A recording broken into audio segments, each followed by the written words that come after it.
सवाल सरकार से। दोस्तों, पहले हम रोड टैक्स देते हैं, फिर ऊपर से टोल टैक्स भी देते हैं। हर 20-25 किलोमीटर चलने की टोल टैक्स अलग से। क्या मन में कभी सवाल नहीं उठता आपका, जब हमने रोड टैक्स दे दिया तब फिर टोल टैक्स क्यों देना है? या तो हम रोड टैक्स ना भरे तब समझ में आए, जब रोड टैक्स भरे तब टोल टैक्स क्यों? हमारे ही रोड टैक्स की पैसे से रोड बन रही है, फिर उसी पे चलने के लिए टोल टैक्स क्यों? और हर 20-50 किलोमीटर पर क्यों?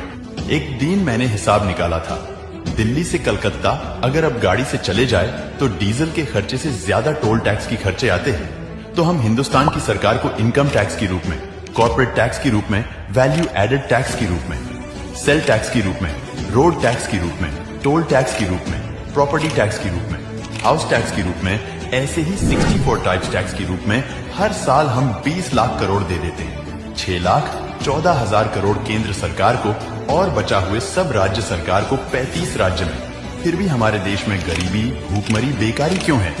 20 लाख करोड़ इतना बड़ी रकम है कि कैलकुलेटर में लिख नहीं सकते हम। तो मेरे सवाल सरकार से सिर्फ यही है कि यह पैसा जाते कहां है? अगर आपका भी सवाल यही है तो वीडियो को शेयर करो और कमेंट करके बताओ, क्या आपको भी हिसाब चाहिए?